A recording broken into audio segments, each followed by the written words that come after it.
Hi everyone. आज हम हिंदी की पहली पोयम देखेंगे, चांदनी रात। तो चांदनी रात, उसके लेखक है यानी कवि है मैथिली शरण गुप्त। तो उनका परिचय देखते हैं हम लोग पहले। उनका जन्म 3 अगस्त 1886, चिरगांव, झांसी, उत्तर प्रदेश। मृत्यु 12 दिसंबर 1964। परिचय: मैथिली शरण गुप्त जी खड़ी बोली के महत्वपूर्ण कवि है। आपकी रचनाएं मानवीय संवेदनाओं, विशेषतः नारी के प्रति करुणा की भावना से ओतप्रोत है। प्रमुख कृतियाँ यानी साकेत, महाकाव्य, यशोधरा, जयद्रथ, वध, पंचवटी, भारत भारती, खंडकाव्य, रंग में भंग, राजा प्रजा, नाटक आदि। यानी उन्होंने मैथिली शरण गुप्त इन्होंने बहुत अच्छी कविताएं लिखी है। और उनकी जो लिखावट है वो ज़्यादा से ज़्यादातर विशेषतः नारी के प्रति करुणा यानी ममता, प्रेम से दया का भावना से ओतप्रोत है। पद्य संबंधी यानी इस कविता के बारे में किस तरह की पोयम है या किस आधार पर ये कविता लिखी है, ये देखते हैं। पद्य संबंधी खंड काव्य, इसमें मानव जीवन की किसी एक ही घटना की प्रधानता होती है। प्रासंगिक कथाओं में इसमें स्थान नहीं मिलता। प्रस्तुत अंश पंचवटी खंड काव्य से लिया गया है। प्रकृति की छटा का सुंदर रूप बड़े ही माधुर्य के साथ अभिव्यंजित हुआ है। चांदनी रात का मनोहारी वर्णन सुंदर शब्दों में चित्रित किया गया है। यानी इस कविता से हम लोगों को कवि ने संदेश दिया है कि प्रकृति की जो छटा है, विविधता है, जो अलग अलग रूप है, सुंदर बड़े मनमोहक जो रूप है, वो माधुर्य के साथ क्या किया है उन्होंने अभिव्यंजित यानी अपने लिखावट में उन्होंने व्यक्त किया है। और चांदनी रात का मनोहारी वर्णन सुंदर शब्दों में इस पोयम में यानी इस कविता में उन्होंने चित्रित किया है या वर्णन उसका किया है। देखते हैं पोयम, देखते हैं। चारु चंद्र की चंचल किरणें खेल रही है जलथल में, स्वच्छ चांदनी बिछी हुई है अवनी और अंबर तल में। पुलक प्रकट करती है धरती हरित तृणों की नोकों से, मानो झूम रहे हैं तरु भी मंद पवन के झोंकों से। क्या ही स्वच्छ चांदनी है यह, क्या ही निस्तब्ध निशा है, स्वच्छंद सुमंद गंध व निरानंद है कौन दिशा। बंद नहीं अब भी चलते हैं नियति नटी के कार्यकलाप पर, कितने एकांत भाव से, कितने शांत और चुपचाप। देखो, पहले जो 4 लाइनें हैं उसका हम लोग अर्थ देखते हैं, यानी कवि क्या कहना चाहते हैं उन लाइन में वो देखते हैं, यानी उस पंक्तियों में कवि क्या कहना चाहते हैं वो देखते हैं। कवि गुप्त जी इस कविता के माध्यम से यह कहना चाहते हैं कि ऐसा लग रहा है या लगता है कि जैसे चांदनी रात में चंद्रमा की नटखट किरणें जल और थर, जल यानी क्या पानी, और थल यानी क्या भूमि, यानी धरती पर क्या कर रही है, खेल रही है।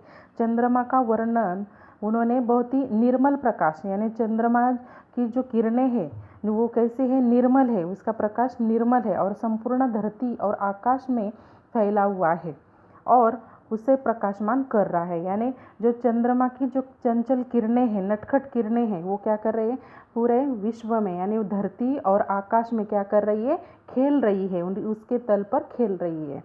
दूसरी पंक्तियाँ देखते हैं। पुलक प्रकट करती है धरती हरित तृणों की नोकों से, मानो झूम रहे हैं तरु भी मंद पवन के झोंकों से। यानी कवि बताते हैं कि इस अवसर पर धरती बहुत प्रसन्न है, यानी चंद्रमा की यानी चांदनी रात पर क्या होती है, धरती बहुत प्रसन्न है, बहुत खुश है। और वह अपनी प्रसन्नता किस तरह से व्यक्त करती है, हरे भरे घास के नोकों से क्या कर रही है, हम लोगों को बता रही है। उसकी जो नोको है वो हरी भरी घास यानी पत्तों की नोकों से वो क्या कर रही है, हरित तृण यानी क्या, घास, हरी भरी घास, हरी हरी घास, उनके नोकों से वो क्या कर रही है, झूम रही है। और मंद गति से वो बह रही है, हवा के झोंकों से वृक्ष भी झूम रहे हैं। ऐसा लगता है कि मानो वो भी अपनी खुशी प्रकट कर रही है। यानी जो हरी भरी घास है, पेड़ पौधे हैं, वो क्या कर रहे हैं, मंद हवा के झोंकों से क्या हो रहा है, उसकी मंद हवा से वो हिल रहे हैं, वो भी अपना क्या कर रहे हैं, खुशी प्रकट कर रही है, अपनी खुशी प्रकट कर रही है। आगे का देखते हैं। क्या ही स्वच्छ चांदनी है यह, है क्या ही निस्तब्ध निशा, है स्वच्छंद सुमंद गंध व निरानंद है कौन दिशा। कवि रात का वर्णन करते हुए कहते हैं कि यह चांदनी रात बहुत ही निर्मल है और यह रात भी बहुत शांत है। हर तरफ मंद मंद सुगंध फैली हुई है। देखो, चांदनी रात में क्या होता है, हमेशा जब आकाश में पूरा चंद्रमा होता है तो उस समय में क्या होता है, मंद हवा चलती है और उसके साथ वो ठंडी ठंडी जो हवा होती है वो हम लोगों को कैसे लगती है, अच्छी लगती है। और उसमें जो स्मेल आता है, यानी जो उसकी गंध होती है, यानी जो उसका सुगंध होता है, वो हम लोगों को क्या होता है, खुशी प्रदान करता है। और कवि गुप्त जी पूछते हैं कि ऐसे समय में कोई ऐसी दिशा है जहाँ पर खुशी का माहौल ना हो। यानी कवि कहना चाहते हैं या बताना चाहते कि यानी धरती पर ऐसी कोई भी दिशा नहीं है कि उस दिशा में यह हवा नहीं चल रही या ये खुशी यानी चंद्रमा की जो किरणें हैं वो नहीं पहुँच रही है, ऐसी कोई दिशा नहीं है और वहाँ मानो कि ऐसी खुशी का माहौल नहीं है। ऐसा कवि गुप्त मैथिली शरण गुप्त कहते हैं। आगे देखते हैं, बंद नहीं अब भी चलते हैं नियति नटी के कार्यकलाप पर, कितने एकांत भाव से, कितने शांत और चुपचाप। कवि इस पंक्तियों में कहना चाहते हैं कि जंगल में कोई भी गतिविधि बंद नहीं हुई।